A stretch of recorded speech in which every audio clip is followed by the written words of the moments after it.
Súper. Pregunta de rigor en estos días.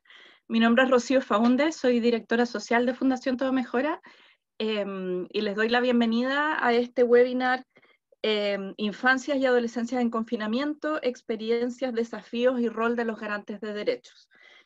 Primero que nada quisiera agradecer a quienes nos acompañan hoy día y van a presentar Camilo Morales, Fernanda Barriga y Ernesto Muñoz. Estamos realizando este webinar para comenzar 2021 poniendo al centro los esfuerzos por visibilizar la situación de la niñez en pandemia. Y esto no es una decisión casual o tomada a la ligera.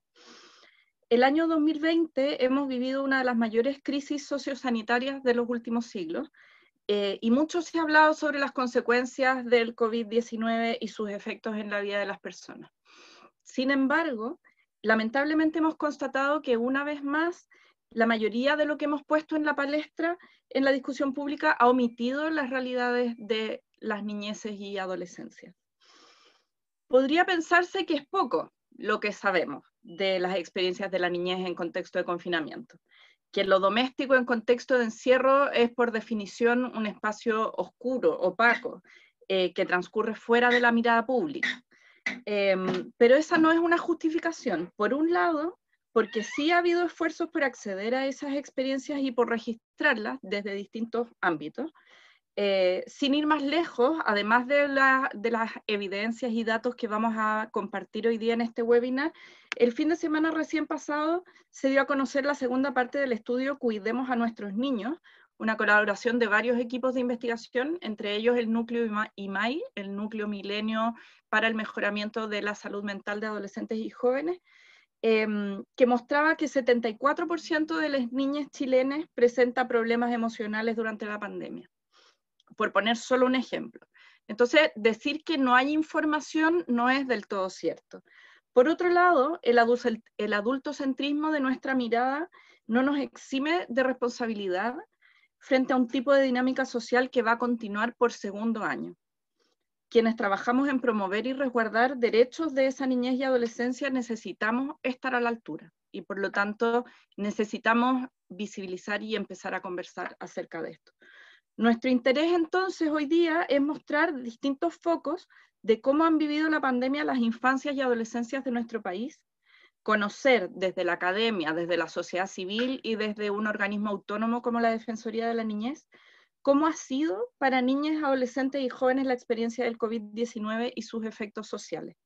Esto nos va a permitir reflexionar y luego movilizarnos para contrarrestar los efectos que ha implicado la situación de abandono e invisibilización en la que se encuentran estos niños y adolescentes desde la política pública. Con esto esperamos contribuir a dimensionar, pero también a mitigar y reparar los efectos que ha dejado este año en la salud mental, en la socialización, en la educación, teniendo en cuenta, como han señalado varios organismos internacionales, que estos efectos recién se verán a largo plazo en los cursos de vida y en las trayectorias tanto personales como colectivas, y que afectarán de manera diferencial a grupos que ya tenían previamente vulnerabilidades. Esperamos que como parte de su entorno protector podamos mejorar el acompañamiento a niñas, adolescentes y jóvenes. Así que, sin más preámbulos, voy a dejarles con el primero de nuestros panelistas. Si van teniendo preguntas durante las presentaciones, les pido que las anoten, porque al final vamos a tener un momento en que a través del chat vamos a poder compartir preguntas y tener un momento de conversación. Dejo con ustedes entonces a Camilo Morales. Él es psicólogo clínico y académico, coordinador del Núcleo de Estudios Interdisciplinarios en Infancias de la Facultad de Ciencias Sociales de la Universidad de Chile, desde donde ha coordinado el desarrollo de proyectos académicos de investigación y de extensión en relación al campo de la niñez. Miembro del Consejo Consultivo de la Defensoría de la Niñez, además. Muchas gracias, Rocío. Muy contento de poder participar con ustedes en esta actividad que me parece tan necesaria, ¿verdad? A propósito de buena parte de las cosas que tú ya has mencionado, a propósito, ¿no?, de la situación de la niñez, de las niñeces, de las adolescencias durante la pandemia y que todavía me parece que es muy poco, creo yo, lo que se ha hecho en términos de la política pública, por un lado, pero también en términos de saber, de conocer, de aproximarnos a lo que ha significado para ellos esta situación de la pandemia, porque en buena medida, ¿no?, las aproximaciones que tenemos siguen siendo desde la mirada de los adultos, que sin duda que es muy relevante, por supuesto, ¿no?, sobre todo el rol de cuidadoras y cuidadores, pero me parece que a propósito también del momento social que vivimos como sociedad, es necesario también conocer desde las propias voces, producciones y creaciones de la niñez lo que ha significado esta situación de la pandemia, que por lo demás continúa. Bien, entonces, para poder entrar en materia, y de alguna forma lo planteaba en mi introducción, me interesa justamente poder compartirles algunas reflexiones sobre una experiencia que desarrollamos desde la Universidad de Chile, entre la comunidad de investigación en filosofía para la niñez del Departamento de Filosofía y el Núcleo de Estudios Interdisciplinarios en Infancia, que son algunas reflexiones preliminares sobre una experiencia que denominamos infancia en tiempos de cuarentena. Entonces, como les comentaba, lo que me interesa hacer a través de esta presentación es justamente poder invitarles a que tengamos una reflexión, ¿no?, sobre la vida en pandemia, pero particularmente sobre las vidas cotidianas en confinamiento en el caso de niñas y adolescentes.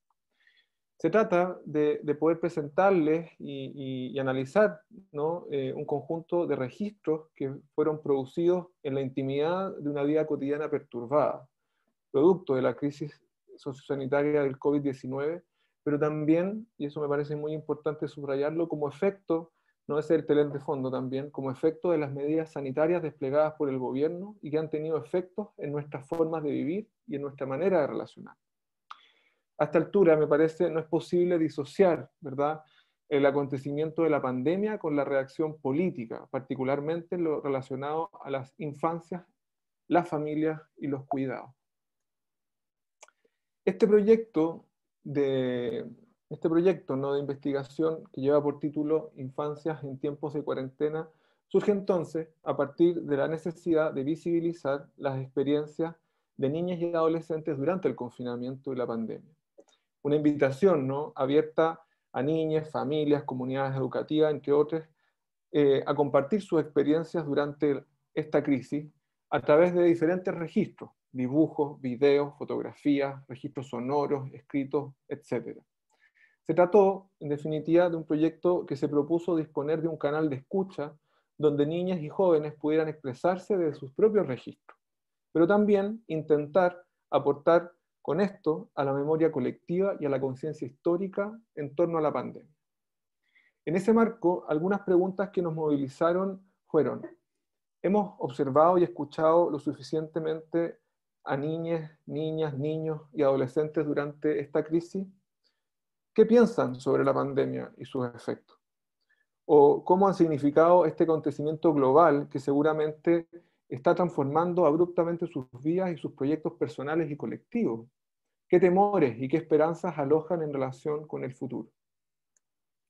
Para contextualizar, un primer aspecto que me parece necesario plantear es la constatación de que las experiencias cotidianas de la niñez y la adolescencia han quedado relegadas a un lugar secundario y residual, invisibilizadas para los discursos hegemónicos y donde la discusión pública ha favorecido el predominio de los saberes epidemiológicos y económicos, por sobre otras dimensiones humanas y sociales. Como si la vida quedara reducida a estos ámbitos sin contemplar la subjetividad, los vínculos, la comunidad y la memoria. Lo anterior, y por eso, digamos, están estas imágenes, ¿no?, queda reflejado en la forma en cómo los medios de comunicación, por ejemplo, y las autoridades se han referido a este grupo de la población, generando en muchas ocasiones representaciones que los estigmatizan. Constatamos tempranamente cómo se fueron produciendo una serie de discursos contradictorios, reduccionistas, sobre la situación de la niñez y la adolescencia en Chile. Por ejemplo, el discurso del niño vector, una representación de una niñez inmune que propaga el virus. La idea de la infancia como una potencial amenaza para la vida de otros, invisibilizando simultáneamente no solo que niñas también se pueden enfermar, y así lo demuestran las cifras, ¿verdad? Sino que probablemente son y serán uno de los grupos más afectados por los efectos sociales de la pandemia en el mediano y largo plazo. O también la figura del niño héroe, la representación de una infancia que aguanta y resiste como ningún otro ser humano el confinamiento, con cualidades que son incomparables y excepcionales, pero que está destinado a sacrificarse por el bienestar de otros. Y en ese sentido tendríamos que preguntarnos, ¿no? ¿Qué sentido tiene llamar a un aplauso nacional por la infancia, como ocurrió en agosto, si sus necesidades y sus derechos han sido escasamente considerados durante estos meses? Estos discursos, además, han estado acompañados de la falta de medidas específicas dirigidas a la niñez y sus cuidadores. ¿Cómo entender, por ejemplo, que hayan sido los últimos en tener un permiso para salir, incluso después que las mascotas? Pero no solo eso, sino que esos permisos fueron acompañados con discursos desde las autoridades, desde los expertos también, que enfatizaban la culpa y la desconfianza, antes que transmitir la importancia de recuperar la posibilidad de lo que significa ejercer un derecho que había sido restringido. Es fundamental mirar más de cerca cómo esta situación afecta la vida cotidiana y las subjetividades de niñas, niñes, niños y jóvenes. Complementar, por ejemplo, lo que los organismos internacionales ya han señalado como dimensiones críticas para la niñez, a saber, la crisis de la educación, que todos bien conocemos, el aumento de la pobreza, ¿no?, en un grupo que ya presenta por sobre el 20% de pobreza dimensional según la última CACEN del año 2017, los problemas de salud, particularmente los de salud mental, que además es una preocupación, bueno, de la Fundación, pero que si uno escucha en distintos espacios a los adolescentes es un ámbito de gran interés, ¿no? El tema de la salud mental.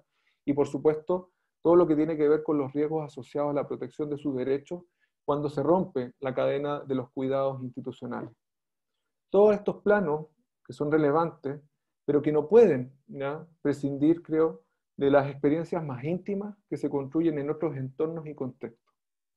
Como vienen planteando hace varias décadas los estudios sociales de la niñez y la sociología de la infancia, los niños no solo internalizan y reproducen la cultura, sino que también tienen un rol activo en la producción de significados y en la modificación de las pautas de relación que el mundo adulto establece con ellos. Forman sus propias opiniones y establecen diferencias de valoración sobre los acontecimientos que las y los afectan. Sí, se ven afectados, influidos por otros, pero también construyen narrativa y sentido con los elementos que recogen de las experiencias que comparten con otros y también las propias. Infancia en tiempos de cuarentena recopiló entre los meses de abril y de junio aproximadamente 37 producciones y creaciones de niñas, niños y adolescentes entre los 3 y los 17 años, que fueron elaborados durante la pandemia y que los fueron subiendo a través de una plataforma en línea donde los participantes compartieron, como les señalaba al comienzo, fotografías, videos, dibujos y otras creaciones. Junto con esto, les pedimos a las y los niños y adolescentes que pudiesen acompañar de forma voluntaria sus producciones con información sobre dos preguntas. En primer lugar, ¿qué representa para ti la creación que comparte? También eso acompañado de un título, por ejemplo. Y en segundo lugar, ¿qué ha significado para ti la pandemia? La respuesta a estas preguntas y el análisis de las producciones que compartieron las niñas y los adolescentes expresan, y eso es muy interesante, diferentes experiencias durante la pandemia. En sus creaciones, relatos y testimonios se observan importantes diferencias en las formas de valorar la situación de la crisis sociosanitaria. En este grupo, que participó y colaboró generosamente, pudimos de alguna forma ver preliminarmente cómo la pandemia ha sido significada en 4 grandes temas.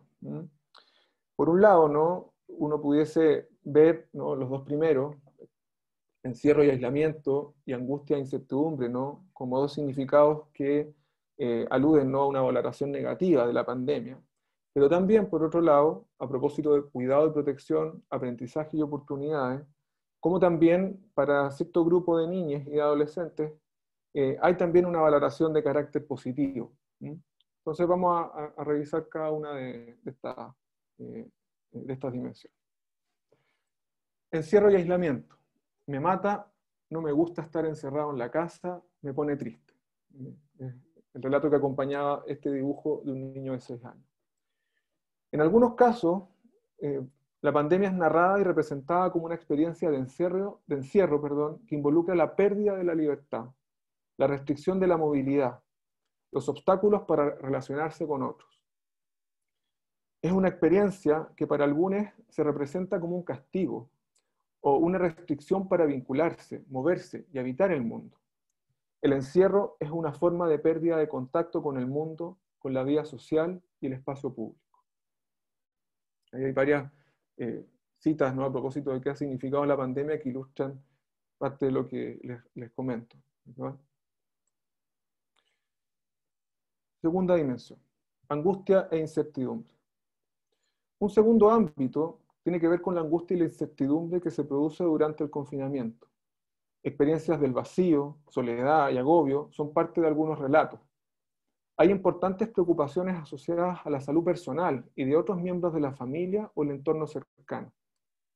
La posibilidad de enfermarse genera miedo e incertidumbre. La angustia también aparece asociada a las dificultades para mantener los vínculos afectivos y el temor a quedarse solo por la falta de continuidad en los vínculos con otros. A su vez, se refleja un malestar asociado a las posibles consecuencias económicas que afectan la situación de bienestar de las familias, particularmente una preocupación por los adultos, que sostienen la economía doméstica. Finalmente, la angustia que produce la situación de educación a distancia, y que para muchos ha sido muy difícil, porque sabemos, ¿no?, si ha habido algo en donde ha aparecido la desigualdad y la injusticia, es precisamente en todas las limitaciones relacionadas al acceso a Internet, la falta de espacios adecuados para estudiar, la ausencia o deficiencia de los dispositivos electrónicos con los cuales cuentan muchos niños y adolescentes para sostener justamente estos procesos de educación a distancia. Por otro lado, ¿no?, y ya desde un punto de vista más bien positivo, podríamos decir, algunos registros dan cuenta de lo que uno podría denominar experiencias de cuidado y protección, como un poco ilustra este dibujo que se tituló La casa donde no se puede salir. La casa, para algunos, se percibe como un lugar seguro, una barrera contra el virus, pero también un espacio que puede brindar contención y certeza. El cuidado es un elemento que se hace presente. Para las niñas y los adolescentes hay una idea del cuidado de la propia persona. Mantenerse sano, no exponerse, quedarse en casa, entre otras cosas. Pero también, y eso me parece que es muy interesante, se trata de un cuidado que tiene relación con los otros. Es decir, incorpora una preocupación por el otro que da sentido al cumplimiento de las medidas sanitarias en varios casos. Se expresa, en definitiva, la dimensión social del cuidado, donde el otro, la alteridad, es reconocida. Lo cual además me parece que es interesante porque está muy alejado, ¿no?, de esta perspectiva, ¿no?, adultista que ve a la niñez y a la adolescencia, o que ve en la niñez y en la adolescencia, una pulsión individualista, desbordada y sin control, ¿no?, que es una caricatura que a veces hacen algunos columnistas de los diarios del domingo. Por último, también me interesa destacar cómo en algunas producciones, ¿no?, y en algunas narrativas se ha visto la situación de pandemia como una experiencia de aprendizaje y oportunidades, como este texto que envió un adolescente de 14 años. Que brinda tiempo para hacer otras cosas, como más tiempo para relacionarse con la familia, o la posibilidad de disfrutar de ciertas cosas que antes no eran posibles, desarrollar reflexiones y pensamientos que en la rutina habitual no eran posibles de realizar. Probablemente quienes compartimos con niñas y adolescentes hemos sido testigos del malestar, pero también de la capacidad de cuidado, la creatividad y el despliegue de estrategias para sostener el encierro. Para finalizar, este proyecto se propuso escuchar a los niños, a las niñas y a los jóvenes desde sus propios registros y formas de expresión. Pero también, y bueno, como un poco refleja esta imagen, ¿no?, que es interesante porque fue enviada sin ser acompañada por ningún título, ninguna palabra, ¿no? Es bien enigmático. Pero que nos interesa, ¿no? Cómo esta experiencia fue un intento por aportar a la memoria colectiva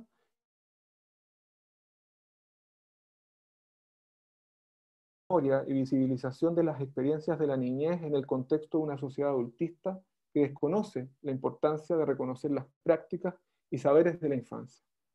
A partir de estas experiencias es posible observar, constatar cómo niñas y adolescentes producen, encuentran objetos o desarrollan narrativas que les permiten la representación del mundo que habitan, significar el encierro a través de formas de expresión que no necesariamente responden a los parámetros del mundo adulto, por ejemplo, a través de esta fotografía, a través de un poema, a través de una canción. Finalmente, sus creaciones permiten producir nuevas formas de relación con una experiencia histórica, como la pandemia, y abrir un espacio con otros para compartir esa experiencia en un intercambio de significados. Dibujos, fotos, narraciones sobre la pandemia permiten expresar una vivencia, pero también poner en relación con otros lo que está pasando, y por lo tanto hacen posible configurar una experiencia colectiva y no solo individual. En un momento en que los efectos de la pandemia amenazan al tejido social, los vínculos y la vía democrática, es fundamental construir una historia y una memoria común, que es un poco lo que quisimos aportar a través de esta experiencia. Y por último, y muy brevemente, solamente terminar leyendo el extracto de una canción que nos envió una joven de 14 años. Vivimos jurando ser libres y no nos damos cuenta de que vivimos presos dentro de nosotros mismos. Estos tiempos de soledad nos deprimen, aunque en los tiempos de sociabilidad no nos gusta que nos miren. Ahora que estamos encerrados, prestamos atención a los que están a nuestro lado. Que levante la primera piedra el que ahora se siente escuchado. Que por esta mierda todos salimos perjudicados. Hay tantas cosas que quiero entender, muchos dramas que me gustaría desaparecer. Existe tanta gente a la que cuesta comprender, pero hay que darse el tiempo de aprender y no cometer los mismos errores de ayer. Muchas gracias.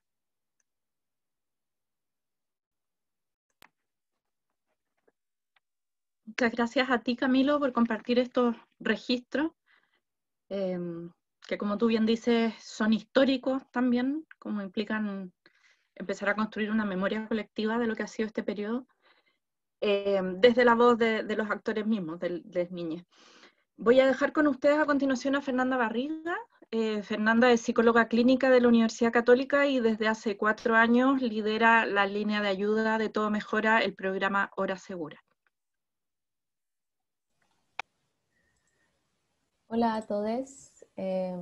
Muchas gracias por estar el día de hoy en este webinar, que como Fundación Todo Mejora estamos coordinando para poder también mostrar desde lo que nosotros hemos podido recoger en nuestra línea de ayuda por chat, cuáles son esas vivencias de las niñas y adolescentes que están viviendo esta cuarentena, que han vivido esta cuarentena, y poniendo el foco en las temáticas que a nosotros nos interesan y las vulnerabilidades específicas que son niñas, adolescentes y jóvenes que viven fuera de la norma heterosexual o cisgénero, es decir, todas aquellas que se identifican como lesbianas, gays, bisexuales, trans, intersex, asexuales, demisexuales y todo paraguas de la diversidad sexual y de género.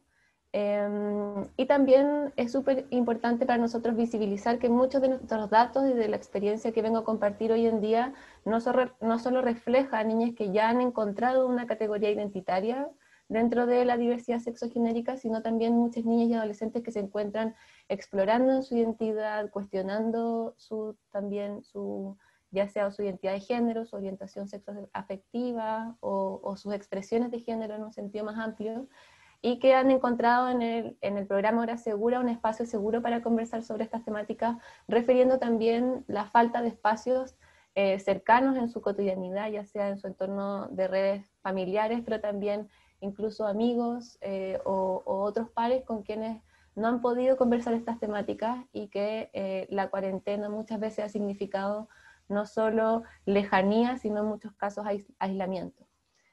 Para quienes no conocen rápidamente, el programa Hora Segura es una línea de ayuda por chat que ofrece contención y orientación mediante chat a niñas, adolescentes y jóvenes, también en su entorno protector, con un enfoque culturalmente competente en temáticas de orientación sexoafectiva, identidad y expresión de género. En adelante me voy a referir a estas dimensiones como con el acrónimo OSIEC. Este programa está dirigido a personas menores de 30 años que necesiten algún tipo de contención dentro de las temáticas de OSIEC. Está disponible de lunes a viernes de 1 a 2 de la tarde y luego de 6 a 12, y los domingos de 1 a 2 y de 7 a 11. Se puede acceder a través del chat de Facebook de Todo Mejora, la página web de Todo Mejora y a través de la aplicación de celulares llamada también Todo Mejora. Lo que vengo a presentar a continuación está alojado en nuestro informe de programa Hora Segura, que este año hemos hecho un informe bianual que consiste en la información de 5.161 usuarios que logramos registrar información sobre ellos y que nos escribieron al programa Hora Segura entre el periodo de agosto 2018 y julio de 2020. No obstante, los datos que voy a presentar específicamente en la parte cualitativa corresponden solamente a datos y experiencia que hemos recogido de las experiencias de cuarentena para este webinar. En general, la muestra está compuesta en su mayoría por personas de género femenino, de una orientación sexual tanto heterosexual, pero también bisexual u otra homosexual, descubriendo su identidad, o sea, su orientación sexoafectiva principalmente. Sexo biológico en su mayoría son hembras, y las edades en tramos se concentran principalmente entre los 10, los 14 y en mayor medida entre los 15 y los 19, luego hacia los 20 y los 24 disminuye, y finalmente tenemos resabios de usuarios un poco más mayores. En general, es relevante para nosotros poder destacar que 8 de cada 10 usuarios que ingresan a la Hora Segura refiere a algún tipo de sintomatología psicológica. Esto se ve de manera más agravada si consideramos que de los que sí tienen sintomatología psicológica, el 63,8% presenta tanto síntomas depresivos como ansiosos.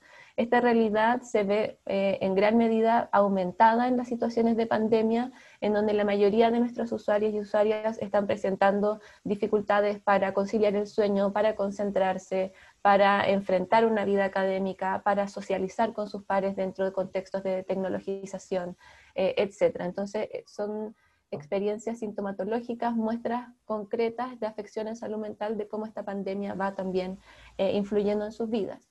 Es también importante señalar que a mayor edad de nuestros usuarios vamos encontrando mayor presencia sintomatológica. Luego vemos que, pido disculpas, tengo un mouse que a veces se emancipa. Vemos también que 1 de cada 2 usuarios de la Hora Segura ingresa al programa con comportamiento suicida. Esto es bastante llamativo para nosotros, ya que el programa Hora Segura no consiste en sí mismo en una línea de crisis. Sin embargo, muchos usuarios, muchos adolescentes y muchos niños no encuentran otro espacio en el cual poder compartir esta experiencia en su entorno más cercano, debido a que generalmente refieren que no quieren ser una carga o un problema más para sus familias. Esto entonces convierte al programa Hora Segura en un lugar en donde ellos pueden desahogarse y también encontrar una conversación que les ayude a recobrar el sentido de esta vida que muchas veces se va perdiendo en contextos de cuarentena y que se ve mayormente agravado, por ejemplo, por chiques trans que debido a la cuarentena han tenido que poner en pausa, en suspensión, o ver aplazados aún más sus situaciones en torno a la transición, a sus tratamientos hormonales, etc. También esto es muy grave debido a que para muchos adolescentes LGBTIQ+, el entorno del hogar es un entorno más bien peligroso y los espacios seguros se encuentran fuera de la casa, en la mayoría de las veces. Por otro lado, también sabemos que la gran mayoría de quienes ingresan al programa Hora Segura con comportamiento suicida se encuentran en la fase de ideación suicida. Sin embargo, también tenemos usuarios que están ya en una fase de planificación y también de referir que se suicidaría si pudiese o que ya lo ha intentado en más de una ocasión. Si vemos esta presencia del comportamiento suicida según los usuarios que se identifican como trans versus los que se identifican como cisgénero, vemos que los usuarios trans presentan mayor probabilidad de referir que están en la fase de planificación, de intento, con mayor frecuencia que los usuarios cisgénero. Esto para nosotros es bastante alarmante y es una de las razones por las cuales este programa existe, debido a la vulnerabilidad que presentan en términos de comportamiento suicida y en salud mental en general la población LGBTI. Por otro lado, sabemos que el 30% de nuestros usuarios experimenta y sufre situaciones de acoso o maltrato, y acá vemos que se revierte la situación que veíamos respecto a la sintomatología y al comportamiento suicida, en el sentido de que a mayor edad de nuestros usuarios vemos menos situaciones de acoso o maltrato. Esto es bastante alarmante en la medida en que entonces son los usuarios más pequeños del programa Hora Segura quienes están refiriendo mayormente sufrir situaciones de acoso o de maltrato. Si es que vemos cuál es el lugar en el que experimentan que tienen que lamentablemente vivir estas situaciones de victimización, sabemos que 6 de cada 10 de esas experiencias ocurren dentro de las casas de los usuarios. Por otro lado, la segunda es en el colegio, y finalmente lejos de la casa, en algún lugar en la calle, y también cerca de la casa en el barrio. Si es que vemos esta prevalencia respecto a cuáles son los lugares del acoso y maltrato según los adolescentes que se identifican como LGBTIQ+, y quienes se identifican como heterosis, llama muchísimo la atención que en general ambos grupos señalan la misma presencia de victimizaciones dentro del espacio doméstico. Sin embargo, los adolescentes LGBTI presentan hasta 10 puntos porcentuales más experiencias de victimización en el colegio.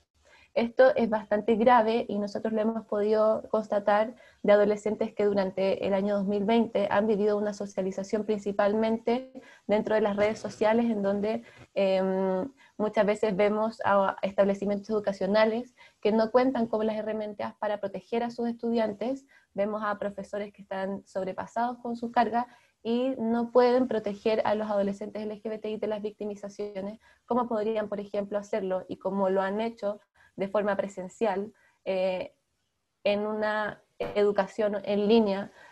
Los adultos protectores quedan con menos margen de acción para intervenir en las acciones de victimización que viven entre pares los adolescentes LGBTI, que es lo que ocurría en socializaciones presenciales.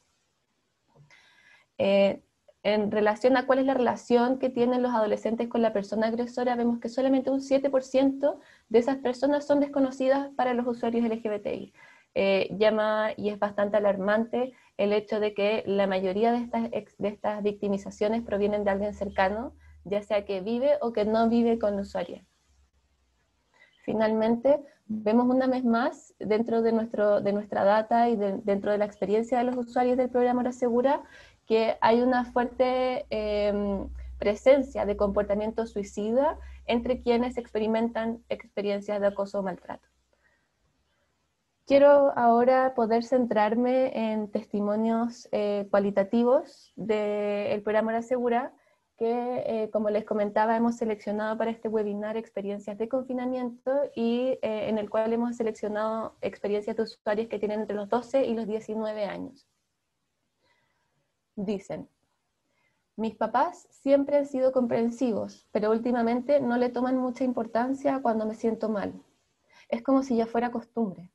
Siempre me dicen que ya tienen muchos problemas, y ahí parten mis ganas de no querer seguir aquí. Lo sé, eso es algo que mis papás no entienden. Creen que yendo al psicólogo 3 veces y tomando pastillas ya voy a estar totalmente bien. Otro dice: Oli, he estado buscando ayuda porque he estado algo confundido con respecto a mi identidad de género, pero tengo 17 y la verdad no sé si sea posible que yo sienta que, no sé, que mi género sea el que no tengo de manera biológica. Pido muchas disculpas por mi computador, voy a mirar qué es lo que le pasa. Este testimonio dice: lo que pasa es que estoy por cumplir 16 años y vivo con VIH desde los 15. No sé qué me podría llegar a pasar. Estoy viviendo con más miedo y ansiedad de la que tenía antes, cuando fui detectado con VIH. Pero pucha, estoy en riesgo todo el día. Trabajo en una boti. De repente yo atiendo y toco plata. Recibo pedidos. Este otro testimonio dice: ser chico transgénero y salir del closet me ha traído preocupaciones a la hora de conocer gente. De conocer personas. Lo voy a ver así. Aquí. Ser chico transgénero y salir del closet me ha traído preocupaciones a la hora de conocer personas. Me incomoda que me hagan preguntas. Siento vergüenza al explicar por qué hablo en masculino. No sé cómo abrirme o cómo no sentir vergüenza de mí mismo. No conozco personas trans. Este caso es un caso que es bastante llamativo en relación a lo que implicó la socialización para muchos chicos de género no binario o trans y que nos escribieron a la hora segura. Este es un chico transgénero que se cambió de colegio justo en el año que hizo su transición. Entonces iba a entrar a este nuevo colegio ya habiendo hecho su transición y también por experiencias de bullying y de hostigamiento en su colegio anterior. Y no alcanzó a ver a sus compañeros de manera presencial y tuvo que conocer a todo su curso, incluso a sus profesores, de forma virtual y por cámara. Lo que este chico hacía era apagar su cámara porque le daba vergüenza, lo que generaba en el resto que sus compañeros no sabían cómo llamarlo, qué pronombres usar para socializar con él, y del colegio y del establecimiento educacional empezaron a también bajarle las calificaciones de participación en clases porque no quería prender la cámara. Y este chique no tenía el apoyo de sus padres como para poder hablar con la dirección de su colegio y estaba bastante conflictuado con todo el tema de la socialización en línea. Y nos escribía acá el programa Hora Segura. Es muy bonito también pensar que no conoce personas trans, pero hay personas trans en el equipo que atienden la Hora Segura y es muy bonito saber que ojalá hubiese podido conversar con alguna persona trans por primera vez en su vida. Otros testimonios dicen: he intentado hablar con mis padres, pero por ejemplo con lo de mi sexualidad fue doloroso, saber que no me iban a apoyar. No entienden que me siento mal.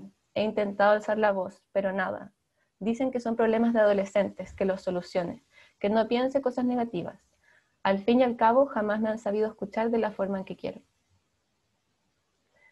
Después dice: cuando salí del closet yo estaba en octavo básico y acababa de descubrirme en septiembre del 2017. Primero se lo dije a un amigo, después a todo mi grupo de amigos, y en un monólogo de la clase de lenguaje lo dije a todo el curso. La profe lloró, dando las gracias por abrirme con ellos, y que era muy importante tener esa confianza. Luego se lo dije a mi mamá, y ella me dijo, luego lo hablamos. Después a mi papá, y él me dijo que eso no era real, y que me enviaría al psicólogo o a una terapia de conversión. Nunca me envió. Después se lo dije a mis hermanas mayores, y ellas dijeron que me apoyaban, pero nunca hablamos del tema. Y a mis hermanos menores nunca les dije, ni tampoco al resto de la familia. Es bastante recurrente dentro de los testimonios de la Hora Segura que adolescentes cuenten y salgan del closet con sus familias y que las familias nunca más vuelvan a tocar el tema, lo que los deja aún más desprovisto de apoyo porque es una invisibilización explícita que hace la familia de este tema. Otro testimonio dice: hola, esta app es para ayudar a personas LGBT. Me diagnosticaron con depresión en noviembre del 2019. Comencé el tratamiento y he tenido muchos ataques de pánico. Antes de la cuarentena era más fácil estar tranquilo, por así decirte, porque estaban mis amigos, salía de la casa e iba a especialistas. Me siento encerrado en mi propia casa sin poder ser yo. Sucede que no me identifico como mujer, me siento como un niño, me siento atrapada en el cuerpo que no es el mío. Hoy les conté a mis padres, porque solo me he visto y actúo como mujer porque así ellos me lo han forzado, y resultó muy mal. ¿Qué te dijo tu familia? Que cómo podía ser así, que era una desgracia para la familia, que se avergonzaban de tener una hija así, que hubieran preferido tener un hijo enfermo a tener una hija homosexual.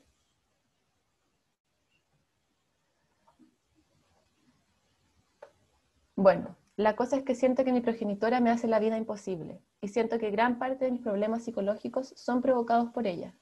siento que le importa poco lo que siento, que sí tiene problemas con eso, porque, por ejemplo, ella se jura que no tiene problemas con que me gusten los chicos, pero se le nota lejos. Porque, por ejemplo, empecé a salir con un chico y ella me descubrió porque tenía un chuponcito muy pequeño. Y le dije que salía con un chico. Se volvió loca, me hizo sentir asco y hoy odio de mí mismo. Fue tal nivel que llegué a sentir eso. Y la verdad, sí es muy penca, me duele caleta.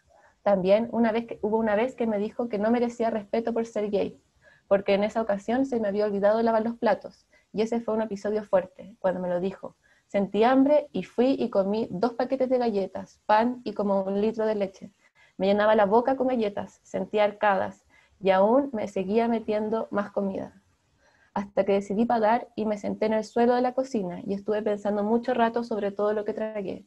Y hubiera seguido comiendo, pero no quería que me retaran después por haber comido mucho.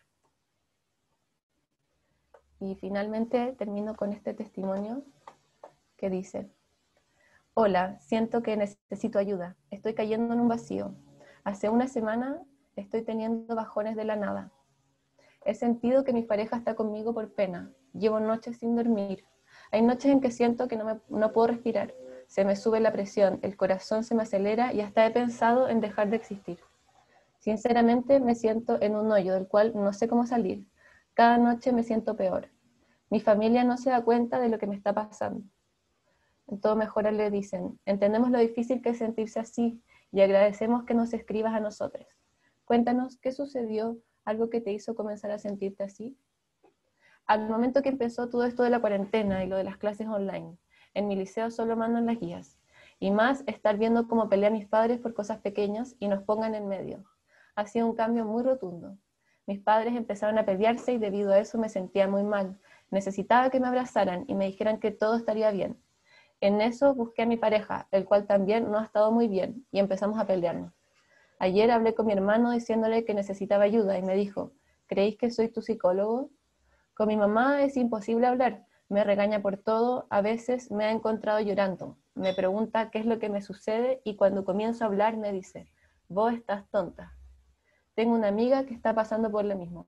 Siento que mi familia no me quiere. Muchas gracias por su atención. Quisiera dejar estos testimonios y también abrirnos a las preguntas sobre que puedan tener respecto a cómo ha sido nuestra experiencia atendiendo y conversando con estos adolescentes. Quisiéramos poder transmitirles la gravedad de sus experiencias para poder también movilizarnos como entorno protector. Muchas gracias. Muchas gracias, Fernanda. Toda la información que Fernanda presentó, o gran parte de ella, se encuentra en nuestro informe del programa Hora Segura. Luego a través del chat podemos dejar el link donde está la presentación de resultados y desde la próxima semana va a estar en la web también el informe mismo. Les dejo a continuación con Ernesto Muñoz. Ernesto es abogado de la Universidad de Chile, MBA de la Universidad Alberto Hurtado, máster en políticas públicas, máster en ciencia política y candidato a doctor en políticas públicas de la Universidad de California, Berkeley. Posee una larga experiencia en alta dirección de instituciones del Estado, políticas públicas y protección de derechos a las personas, y actualmente es el director de la Unidad de Promoción y Difusión de la Defensoría de la Niñez.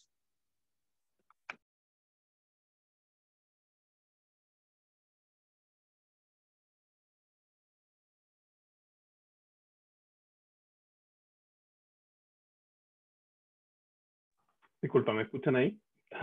Siempre hay que preguntar. La pregunta de oro en Zoom. ¿Me escuchan? Sí, se escucha. Perfecto. Bueno, muchas gracias por la invitación. Para nosotros como Defensoría de Niñez, este tipo de instancias, desde lo académico y también de la sociedad civil y desde los proyectos que apoyan a la niñez y adolescencia en cuanto a su visibilización y también respecto de sus garantías en cuanto a su dignidad y derechos, es parte importante de la misión de la Defensoría. Y en este marco, luego de haber recogido y haber observado, yo creo, de manera bastante potente las dos presentaciones anteriores los testimonios directos de los niños, niñas y adolescentes en un contexto de pandemia, en lo que se refiere a sus sentimientos, en lo que se refiere a las estructuras que los invisibilizan, en lo que se refiere a los entornos familiares que, por carencias respecto de herramientas de parentalidad positiva o parentalidad, para hablar de una manera un poco más amplia, que le gusta a Camilo no le gusta que hablemos de parentalidad positiva porque son distintas parentalidades, ¿no es verdad? Que producen estas faltas de garantía. Pero estas faltas de garantía se dan en un contexto que es un contexto estructural. Y lo que yo quisiera complementar hoy día desde el informe anual de la Defensoría de la Niñez es una visión un poco más macro, que pueda situar desde la mirada de la Defensoría, que es un organismo del Estado, pero es autónomo, y tiene una misión específica en cuanto a promover, difundir y proteger los derechos de los niños, niñas y adolescentes. ¿Cuál es el contexto que nosotros hemos observado y hemos difundido respecto del respeto de los derechos de los niños, niñas y adolescentes en esta pandemia? Voy a compartir la pantalla ahora.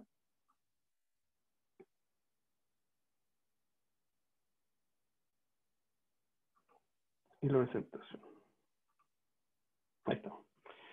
Entonces, el marco de esta presentación tiene que ver con un informe anual, que es un informe que la Defensoría de la Niñez hace, como su nombre lo indica, todos los años, que está mandatado legalmente, y ese mandato lo que hace es obligar a que de manera permanente la Defensoría pueda ir informando en los contextos en los que se dan las garantías y también las violaciones y vulneraciones de los derechos humanos, una carta o una fotografía que en este periodo ha estado marcada por el estallido social y lo que ha ocurrido luego del estallido social, y también por este contexto de pandemia.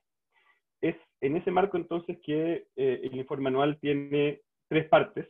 Vamos a referirnos fundamentalmente a la parte tercera, tiene una parte que tiene que ver con cuenta pública, acerca de lo que la Defensoría ha hecho, una parte que tiene que ver con los derechos humanos de los niños, niñas y adolescentes en el estallido social, y también una tercera parte de derechos humanos de niños, niñas y adolescentes por cada uno, digamos, de los focos que vamos a ir presentando.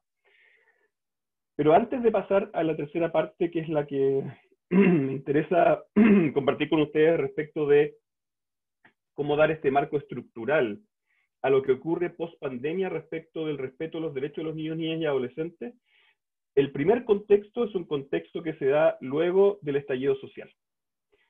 El primer contexto de esta vulneración o de esta falta de visibilización o esta falta de cumplimiento al rol garante del Estado en lo que sea de pandemia, y no podemos olvidarlo, sea luego de las violaciones sistemáticas a los derechos humanos que nosotros como Defensoría de la Niñez hemos denunciado, que se dan a propósito del contexto del estallido social.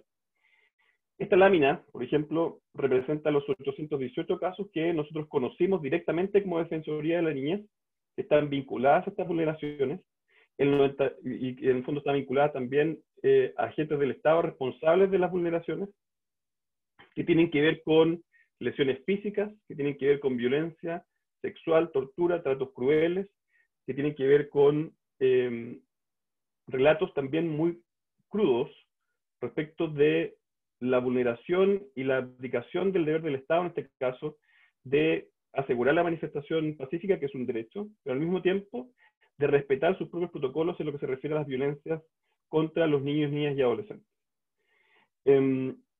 No vamos a ahondar sobre esto, pero me parece que es interesante e importante situar entonces esta conversación de una manera amplia acerca de las brechas que nosotros hemos detectado, que son muy importantes en cuanto a la obligación del Estado de garantizar el respeto, en este caso, de derechos mínimos, ¿sí?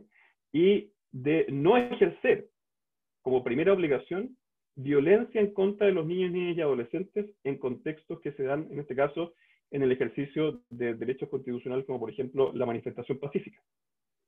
Esto no tiene que ver, por cierto, con el rol de las policías, que se encuadra dentro de un marco legal, y el Ministerio Público, sino que tiene que ver con una falta de preparación del Estado, una falta de visión del Estado, una invisibilización estructural que a su vez hace que, como veíamos respecto de los otros testimonios y las otras presentaciones, se vea a la niñez y adolescencia como un problema, en este caso como ofensores, y no como sujetos de derecho. Y en la base de todo lo que nosotros estamos visualizando a partir del contexto de pandemia, tiene que ver con justamente esta falta de visión.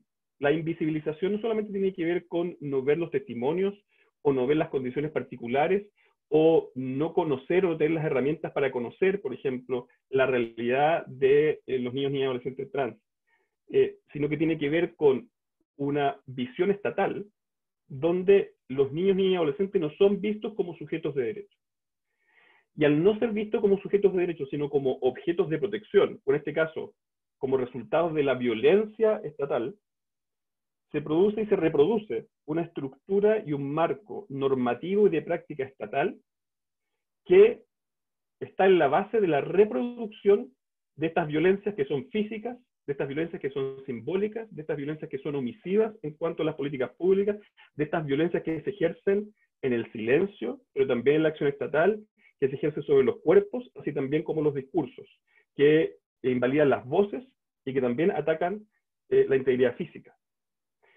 Este marco es el que yo hoy día creo que es importante que nos llevemos como reflexión junto con estos testimonios, porque esos testimonios que nosotros acabamos de escuchar y que son reales y que son viscerales y que tienen que ver con vulneraciones, no ocurren en un espacio vacío, sino que ocurren en un marco donde el Estado de Chile abdica de sus obligaciones. Y estos rostros y estos números que nosotros presentamos acá no son solamente números, sino que son rostros de niños, niñas y adolescentes que han sido vulnerados y que en el caso del informe anual tuvieron también la valentía de presentar sus testimonios.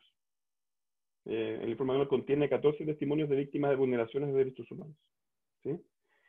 Y estas vulneraciones se dan en contextos donde, como estábamos diciendo, hay un deseo, hay un derecho de participación de los niños, niñas y adolescentes que no es reconocido.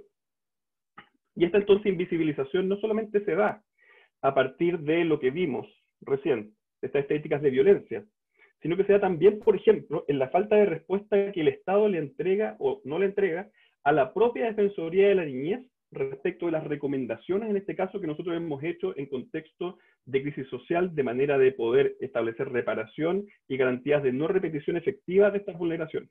Entonces, tenemos por un lado un marco estructural donde el Estado de Chile abdica y no cumple con su rol de garante, donde reproduce invisibilizaciones y afecciones estructurales, y al mismo tiempo cuando tiene y crea, hace 2 años y un poco más, un órgano estatal que específicamente está creado para recordar y vigilar este cumplimiento, el Estado de Chile en este contexto no cumple con las recomendaciones, no responde a las recomendaciones, las anuncia y no las implementa, o no las acoge directamente.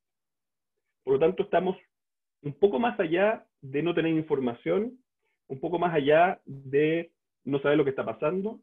El Estado de Chile, de manera positiva, de manera proactiva, de manera activa, vulnera estos derechos, aparte, digamos, de no tener políticas públicas que están dirigidas a la garantización de estos derechos de los niños, niñas y adolescentes.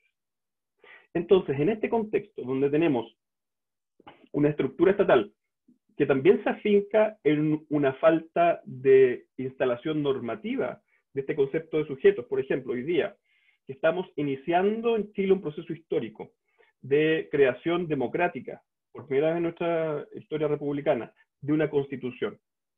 La pregunta es, ¿qué principios básicos, por ejemplo, desde la niñez y desde la adolescencia, desde las niñeces y adolescencias, tienen que aparecer en esta constitución?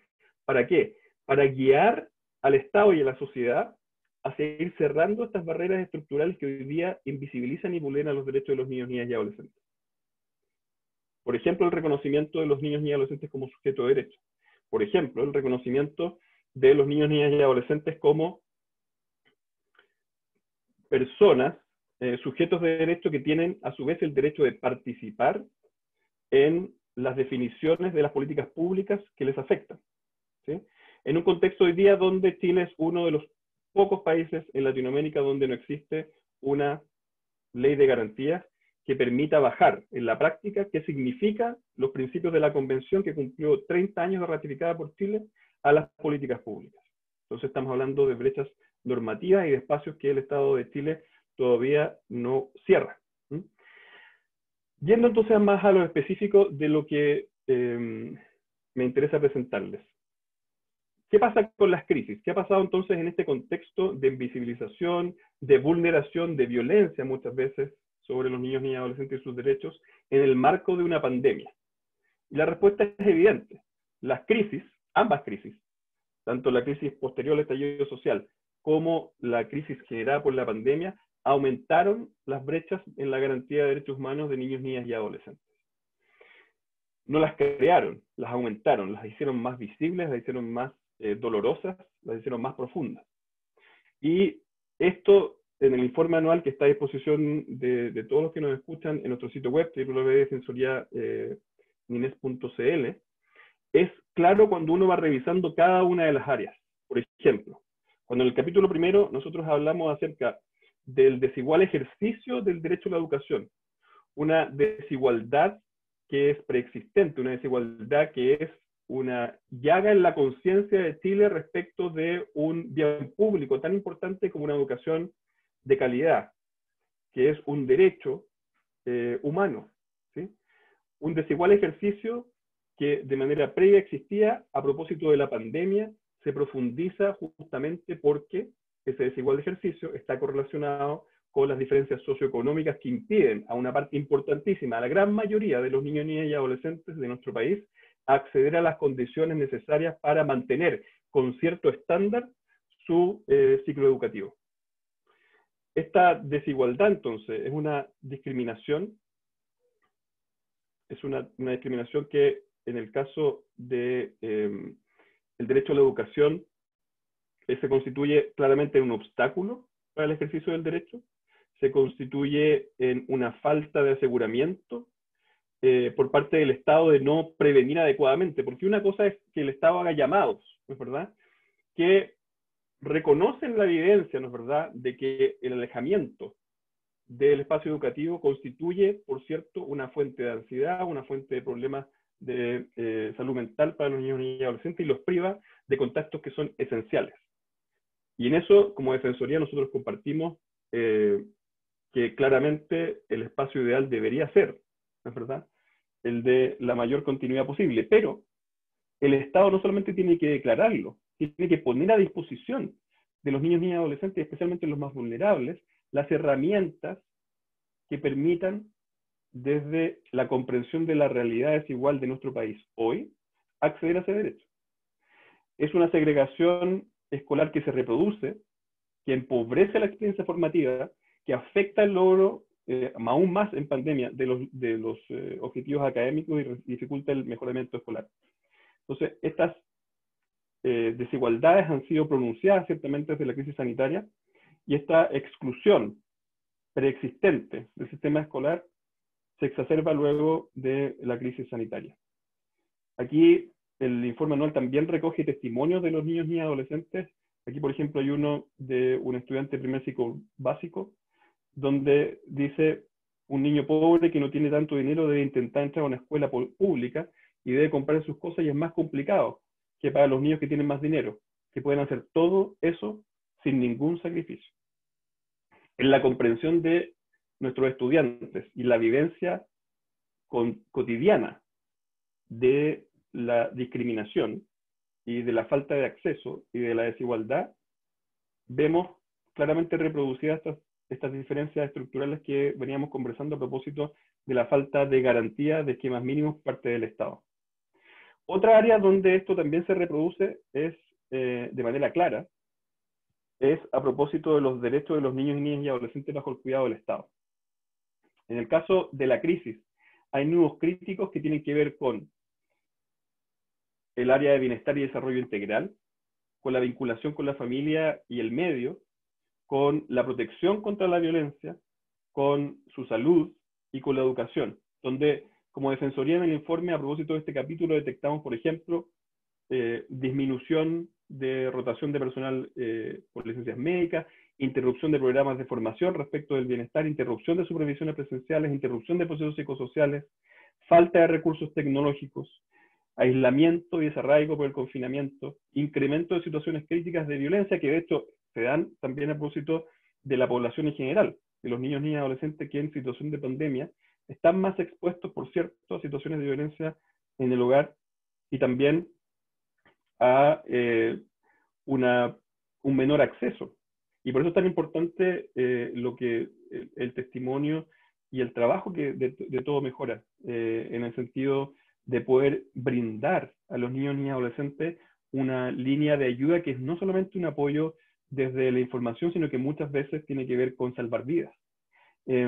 Y es por eso entonces que cuando uno ve estas iniciativas, también uno se pregunta desde el punto de vista estructural dónde están y cómo se comparan con estas iniciativas las labores del Estado, desde, por ejemplo, las recomendaciones que nosotros le hemos hecho al Ministerio de Salud a propósito de los niños y adolescentes bajo cuidado del Estado, pero también al Ministerio de Salud en general, respecto de las medidas para la pandemia, muchas de las cuales, como ustedes veían también, no son objetos de respuesta, ni siquiera oportuna, simplemente no se responden. Y por cierto, también hay un otro ámbito, también de los niños, niñas y adolescentes bajo el cuidado del Estado, que tiene que ver con el ámbito educativo, la suspensión de las clases y también la falta de recursos, como el resto de los niños, niñas y adolescentes, les afecta, tecnológicos y de conectividad. Nosotros hemos insistido como Defensoría de la Niñez en la priorización de estos niños, niñas y adolescentes al Ministerio de Salud, pero las respuestas han sido insuficientes y han sido muchas veces inexistentes. Otro ámbito donde uno puede ir reflejando estas diferencias estructurales tiene que ver con la participación de los niños y adolescentes en el proceso constituyente. Esto es algo que es interesante porque nos va a acompañar durante todo este año y es algo que vamos a tener que hacer en contexto de pandemia. Entonces, esto refleja en primer lugar la propia opinión de los niños, niñas y adolescentes en lo que se refiere a cómo quieren participar, si quieren participar. La mayoría de ellos quiere participar y este proceso histórico entonces es un proceso donde el Estado tiene una oportunidad única al mirarse respecto de las normas que van a constituir la base de la institucionalidad, decir, bueno, estas brechas existen. ¿Cómo yo voy a hacer como Estado garante para poder ir superándolas también respecto de las reglas? Y aquí nosotros también recogimos testimonio de los niños, niñas y adolescentes donde ellos hablan desde lo que saben, desde la expertise que tienen, con un conocimiento muy específico acerca de lo que quieren. Por lo tanto, para nosotros como Defensoría de Niñez, estos espacios de participación son necesarios, son imprescindibles y son posibles, ¿sí? Existe, por cierto, una invisibilización y una mirada adultocéntrica respecto de que los propios niños y adolescentes no pueden compartir en igualdad de condiciones con los adultos en este tipo de procesos, y eso es completa y absolutamente falso. Basta trabajar en los territorios con los niños, niñas y adolescentes, con los adolescentes también que están involucrados en actividades de participación para darse cuenta de que no solamente no hay nada que envidiar por parte de los niños y adolescentes de las opiniones del adulto, sino que muchas veces son más claras, son más informadas y son aportes verdaderos a la discusión, no solamente en lo que se refiere a los derechos de ellos mismos o de ellas, sino que de la discusión en general. Y es por eso entonces que en este ámbito, lo que nosotros vamos a impulsar, hemos impulsado y seguiremos impulsando como Defensoría de la Niñez, una participación efectiva. Esa participación efectiva supone entonces que tenga en primer lugar una información adecuada, que ayude a superar las brechas preexistentes en la población en general y también respecto a los niños, niñas y adolescentes en cuanto a falta de conocimiento respecto al proceso constituyente en sí y de la Constitución en general. Espacios que aseguren no la reproducción de lo que los adultos quieren ver en los niños, niñas y adolescentes, sino que asegure que se traspase esa voz con información y con las énfasis y las opiniones de los propios niños y adolescentes directamente, ¿sí? Sistematizando, sí, a través de metodología participativa, sí, pero no sustituyendo la voz de los adultos respecto de los niños, niñas y adolescentes. Y asegurando luego que estos procesos no sean simplemente ir a un cabildo o ir a una reunión y luego que esto no queda estructurado en el territorio o no continúa, sino que continúen a propósito de procesos de representatividad territorial. Voy a ir terminando ya con los últimos dos aspectos que me interesa relevar, que está en el informe anual también. Otro que tiene que ver con el derecho al juego, que es algo olvidado y muchas veces discriminado dentro de los propios derechos. Recordar que los derechos que están consagrados en la Convención, no hay derechos de primera, segunda o tercera clase. Son todos derechos humanos y todos tienen una garantía que debe ser pensada de manera transversal, unívoca y sistemática. En el caso de el derecho al juego, una revisión evidente, ¿no es verdad?, de las medidas que se tomaron o no se tomaron a tiempo para asegurar esto, como decía, como nos recordaba Camilo hace un rato, muchas veces antes se pensó en las mascotas que en los niños, niñas y adolescentes. Reproduce también esta invisibilización, no solamente respecto a la niñez en general, sino también respecto de que este es un derecho humano, es un derecho básico, es un derecho que en el desarrollo psicosocial de los niños y adolescentes es básico, y que supone una afección no generar las condiciones apropiadas, y que por cierto produce también efectos sobre la salud mental. Y quisiera cerrar, ya estoy pasado en el tiempo, pero brevemente, con el último capítulo que se refiere ya más en general a la función pública. Esto es las deficiencias del propio Estado en lo que se refiere a sus respuestas en estallido y también a propósito de la pandemia. La conclusión en este caso es una sola. A 30 años de la ratificación de la Convención de los Derechos del Niño, aún no existe política pública que tenga en su centro garantizar los derechos humanos de los niños y adolescentes. No tenemos ley de garantía. La creación de nuevos servicios no asegura que estos esquemas se mantengan o se eleven para cerrar estas brechas que existen de garantización. Y las deficiencias del Estado deben subsanarse. Pero deben subsanarse no desde la declaración, sino que significa que el principal responsable de generar las condiciones, que es el Estado, tenga respuestas oportunas, eficientes y eficaces, y supone por parte del Estado analizar las brechas y asegurar no solamente la existencia, el acceso y la cobertura, que ya tiene brechas importantes como veía a propósito, por ejemplo, el derecho a la educación, sino que también su calidad, su pertinencia social, cultural y territorial, y que no sea discriminatorio. Hay mucha más información, por cierto.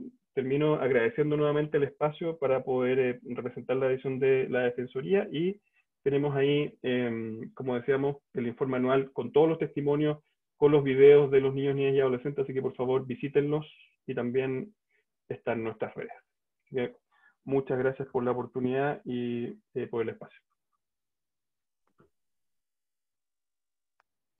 Muchas gracias a ti, Ernesto, y gracias por todas las presentaciones y reflexiones.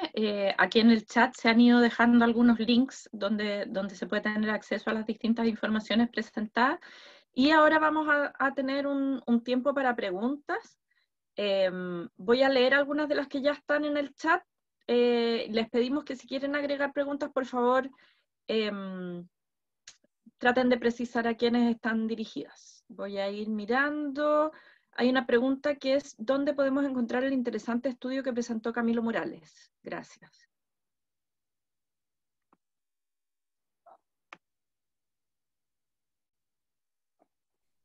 Voy a leer tres preguntas.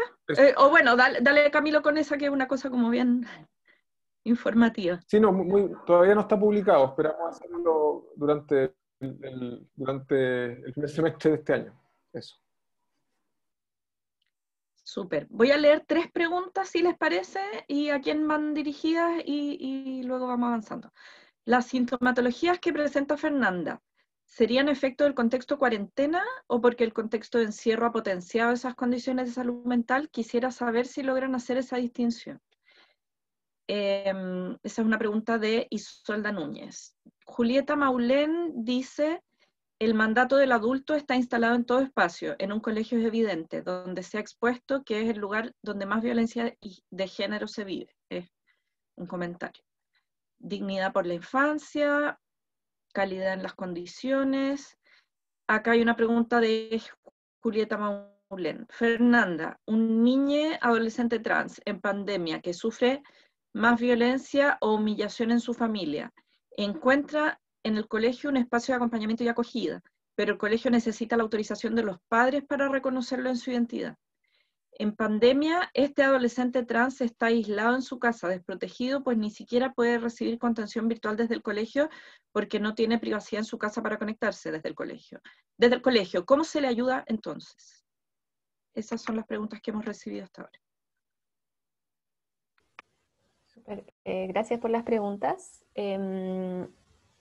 Sobre la sintomatología de nuestros usuarios, históricamente la sintomatología psicológica dentro de las personas que escriben el programa Hora Segura es bastante alta, muchísimo más alta que la prevalencia sintomatológica en la población general infanto-juvenil. Eso no es un dato que a nosotros nos alarme de manera en que nos alarma, por ejemplo, la presencia de comportamiento suicida que tienen nuestros usuarios, debido a que si es que no estuvieran afectados en su salud mental, probablemente no estarían buscando soluciones a sus problemas, como es llegar a una línea de ayuda. Entonces es bastante esperable, por así decirlo, que si es que ya están buscando soluciones a sus problemas en Internet, es porque ya llevan un historial de victimización y que lo más normal en ese sentido sería que estuvieran mostrando además algún tipo de afección que se puede manifestar en las sintomatologías tanto depresivas como ansiosas. De todos modos, resaltar que la sintomatología que nosotros pesquisamos y que mostramos en estos datos no consiste en un diagnóstico ni en una situación psicomédica que busque pesquisar al detalle la sintomatología, sino que es más bien de lo que va apareciendo en el relato, como los voluntarios que atienden la hora segura registran y leen también esas experiencias que, como les decía, muchas veces tienen que ver con situaciones del hecho de que digan que no quieren levantarse de la cama, que no le ven sentido a la vida, que encuentran que su vida no tiene futuro, que no pueden quedarse dormidos en la noche, que están teniendo problemas de concentración, que les duele el estómago, que están irritables, etc. ¿no? Una configuración sintomatológica que pueden leer en nuestro informe, ahí está todo el detalle. Entonces, lo que nosotros hemos hecho para ver cuáles han sido los efectos de la pandemia es hacer más bien un análisis cualitativo de esas experiencias. Y ahí es donde sí vemos que hay una agudización y una expresión muchísimo más frecuente de esa sintomatología de un mismo. Es decir, hay más sintomatología, en su mayoría depresiva o ansiosa, lo que nosotros llamamos también como una configuración mixta, de sintomatología. No es tanto en números, sino más bien en experiencia. Son casos que llegan cada vez con expresiones sintomatológicas más graves, específicamente en lo que tiene que ver con la somatización de esta sintomatología. Muchas veces asociada a ya el dolor físico, que confiere a veces la ansiedad o la angustia. Con eso puedo responder la primera pregunta. Y respecto a la segunda de cómo puede apoyar el colegio, la verdad es que hay muchísimas formas en las que un establecimiento educacional puede apoyar a un niño, niña o adolescente trans. En primer lugar, es bastante relevante recordar que no es una acción humanitaria que el entorno adulto garantice el derecho a la identidad de género de una persona. Hoy en día Chile tiene una ley de identidad de género que nos pone a nosotros en el deber de garantizar que ese niño, niña o adolescente pueda vivir su vida según su propia identidad de género. Entonces, desde ahí es importante también, no solo algo que aparecía en tu pregunta, que es como, bueno, si no se tiene la aprobación de los padres, entonces el colegio no puede hacer nada, eso es falso. El colegio como garante de derecho en esa posición tiene el deber de, por ejemplo, poder establecer reuniones con los padres para poder explicar de qué se trata esto. Fundaciones como la nuestra estamos también justamente para poder acompañar papás. La Hora Segura también recibe al entorno protector de la infancia y la adolescencia LGBT. Y por otro lado es importante, creo también, no solamente apoyar en las macro decisiones que tiene que ver, por ejemplo, en cómo se trata a ese chique o esa chica o ese chico, sino también cómo los currículos van haciendo también que esa persona, ese niño, pueda sentirse parte de una sociedad y no una excepción a la norma, ¿no? Es importante que, por ejemplo, como adultos visibilicemos las identidades fuera de la norma cisgénero y también dentro de la norma heterosexista, ¿cierto? Entonces, bueno, ahí queda a la imaginación, creo que también de los adultos protectores, cómo poder integrar esos contenidos a los currículum y en el día a día de la formación.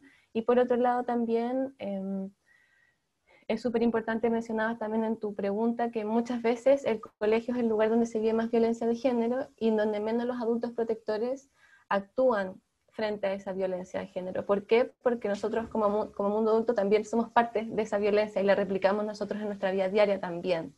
Entonces muchas veces se invisibiliza de parte de los mismos adultos, que no sancionan o no corrigen esa violencia que ocurre muchas veces, no solamente en el entorno de pares, sino que un estudio de Fundación Todo Mejora muestra como casi el 60% de las agresiones que viven los adolescentes LGBT en los establecimientos educacionales provienen justamente de los adultos.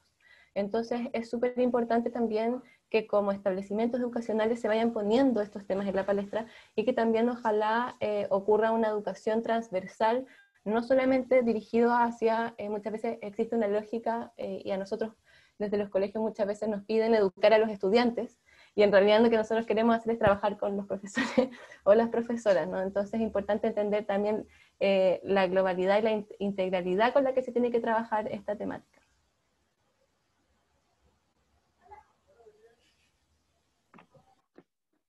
Muchas gracias, Fernanda. ¿Hay más preguntas? Si alguien tiene alguna pregunta adicional, por favor, dejarla en el chat.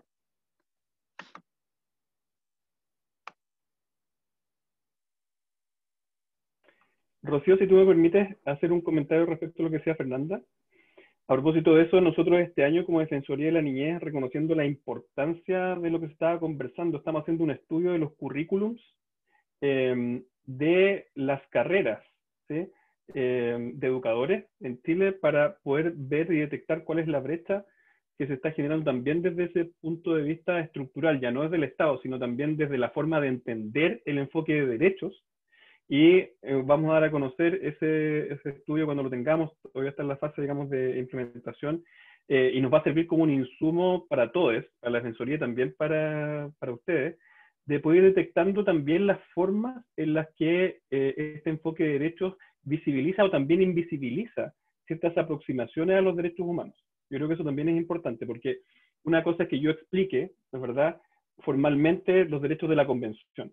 Otra cosa es que yo vaya incorporando en esa educación, que se tiene que bajar en el ámbito educativo, pero también que los formadores deben tener estos énfasis y también estas recomendaciones de cómo explicar, por ejemplo, el derecho a la no discriminación, que es un derecho que está en la Convención, pero que se baja en condiciones de lo que vemos hoy día, ¿cierto? O con brechas específicas de cómo aproximarse, o con herramientas que faltan. Entonces, creo que eso también va a ir apuntando desde lo más alto, que es como ver los currículums generales, pero también desde la práctica educativa en los entornos educativos, para poder ir cerrando de alguna manera lo que señalaba Fernanda.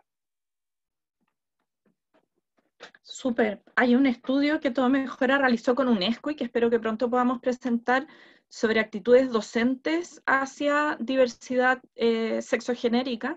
Y una de las cosas que hicimos fue revisión de mallas de formación inicial docente, para ver cómo las temáticas de diversidad y de inclusión están comprendidas en las mallas de la formación inicial docente. Y los resultados confirman lo que se sabe, digamos, pero que es importante objetivarlo, que es que efectivamente en la formación inicial docente hay una deuda gigante con todo lo que es enfoque de derechos, y de ahí sujetos específicos, ¿verdad? Diversidad, inclusión, discapacidad, etcétera. Y solo para terminar de comentar, como no hay más preguntas, efectivamente para avanzar hacia un sistema educativo más inclusivo, porque lo que nosotros hemos visto y en estudios que se han realizado en Chile es que las escuelas son hoy espacios más inclusivos, por lo menos en lo que respecta a las diversidades sexogenéricas, pero de manera todavía muy discrecional o muy poco institucionalizada. Entonces tú si tienes una dirección, o tienes un profe buena onda, o tienes un equipo de convivencia o de orientación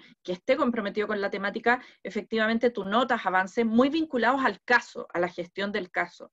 Pero todavía falta muchísimo que avanzar en términos de institucionalizar un cierto enfoque en lo que es las estrategias pedagógicas, el currículum, la formación inicial docente, que es lo que está detrás de todo esto, para pasar de esa lógica de tenemos un estudiante trans, ¿qué hacemos? Que es algo que nosotros vemos mucho como una urgencia que se le presenta a las escuelas, pero las escuelas todavía hacen muy poca reflexión en Chile sobre cómo ellas mismas producen y reproducen la norma de género.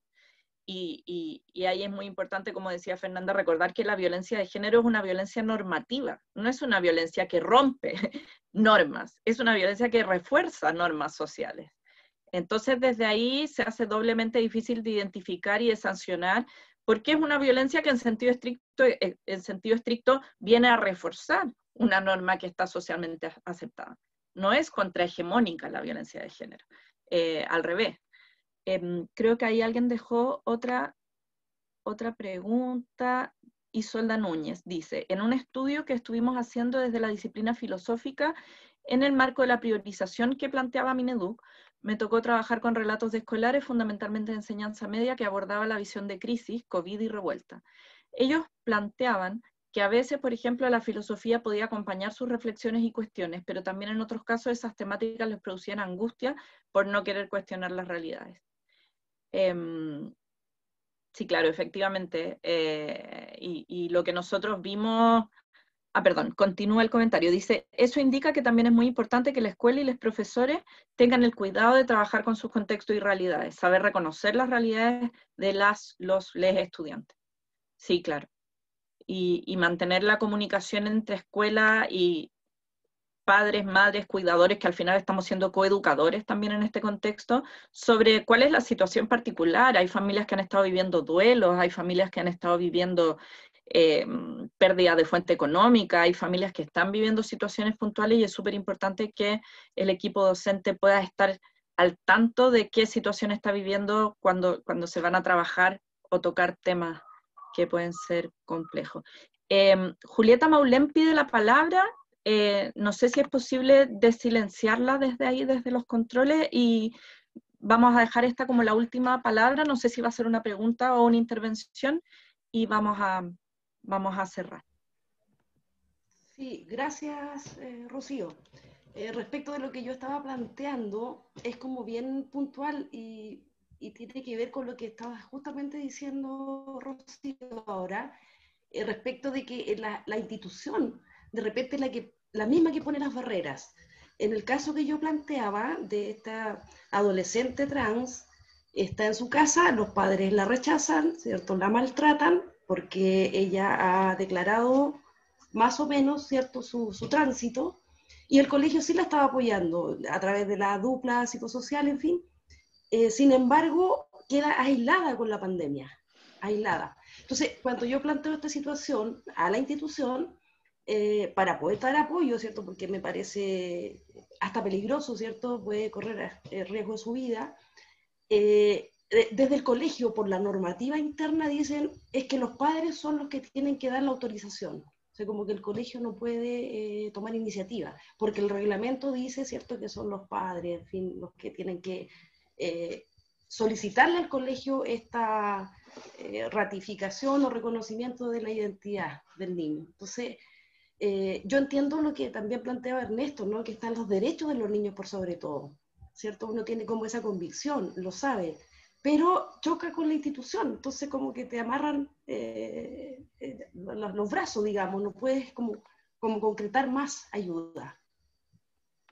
Sí, yo creo que quizás Ernesto desde la Defensoría y como abogado puede dar algunas luces al respecto, lo que desde Todo Mejora, junto con lo que Fernanda ya señaló, podemos comentar, tiene que ver con que la circular trans, entre comillas, efectivamente fue formulada desde la superintendencia antes de la ley de identidad de género. Entonces, ahora es quienes se acercan a la escuela, con la excepción de que sea un adolescente que ya sea mayor de edad. que puede acercarse y pedir las adecuaciones necesarias por sí misma. Ahora, la ley de identidad de género, como bien decía Fernanda, establece el derecho a la identidad de género en unos sentidos bien acotados, porque lo establece como el derecho a ajustar tu cambio de sexo y de nombre en el registro civil, pero establece principios de no discriminación arbitraria, de no patologización, y establece estos programas de acompañamiento que, si bien por la misma pandemia, por supuesto,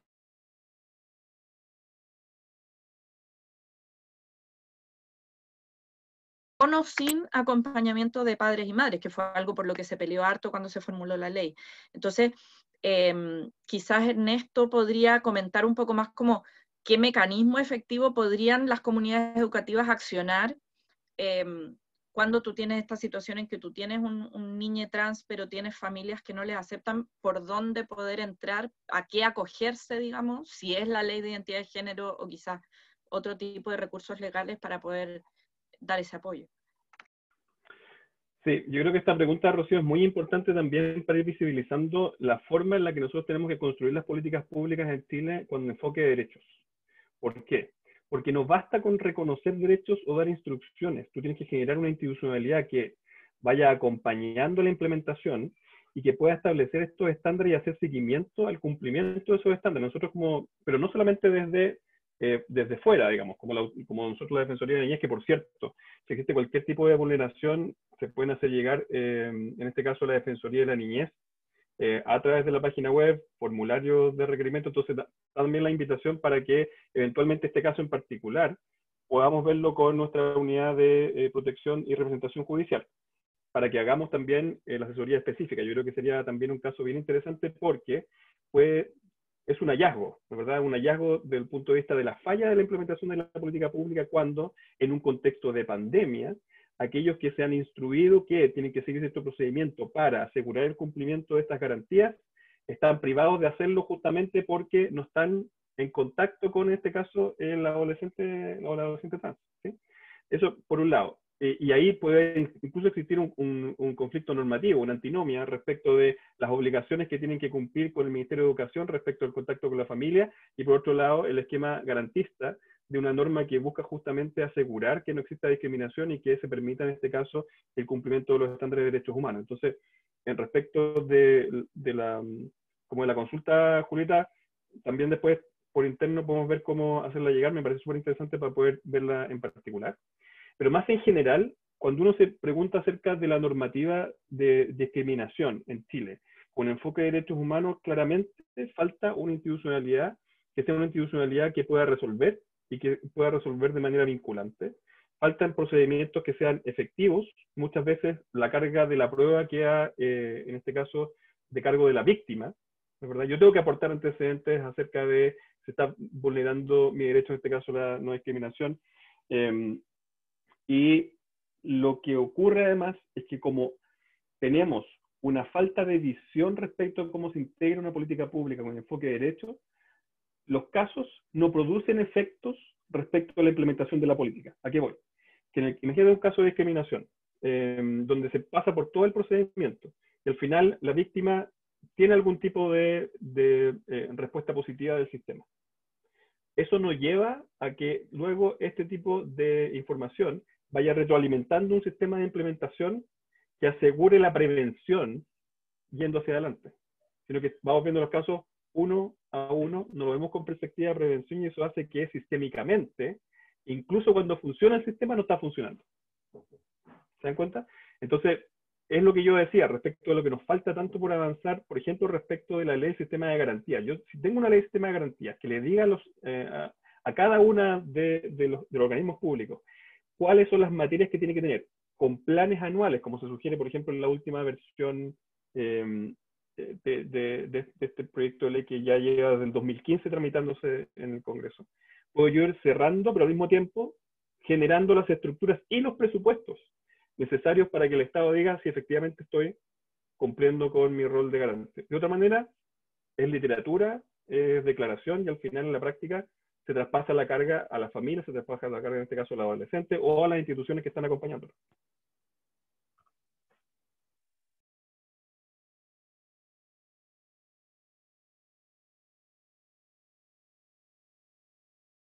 Ro, estás silenciada. Gracias. La otra frase del año del Zoom. Traté de poner en el chat el link del formulario de consultas de la Defensoría de la Niñez, pero parece que lo puse en privado. Si alguien lo puede poner en público, pero uno entra a la web de la Defensoría de la Niñez y puedes acceder, te pregunta si eres niñez, si eres adulte, y puedes entrar al formulario que mencionaba en esto recién. Les agradecemos a todos por conectarse esta mañana, a Camilo, a Ernesto, a Fernanda por los registros, informaciones, voces que hemos compartido. Efectivamente está la deuda y la necesidad de incorporar esta conversación a los mismos niños y adolescentes también, ya sea organizados, ya sea no organizados. Creo que son muchas las tareas que emergen, y efectivamente somos muchos los actores que conformamos de facto este sistema, y vamos tratando cada uno desde su lugar de cumplir su función, pero mientras no contemos con un aparato institucional, con una ley de garantías, con un mandato que efectivamente conecte y establezca mecanismos de exigibilidad, muchas veces nos vemos limitados en lo que podemos hacer. Así que le agradecemos a cada una, cada une. La llamada es a comenzar este año poniendo un énfasis en la necesidad de visibilizar a niñas y adolescentes. Desde Todo Mejora les dejamos invitadas a conectarse a nuestro sitio web, donde está el informe bianual, donde hay varios materiales, y también les dejamos invitados a hacerse socios o a colaborar con el trabajo de la Fundación. Muchas gracias y esperamos encontrarnos en una próxima oportunidad.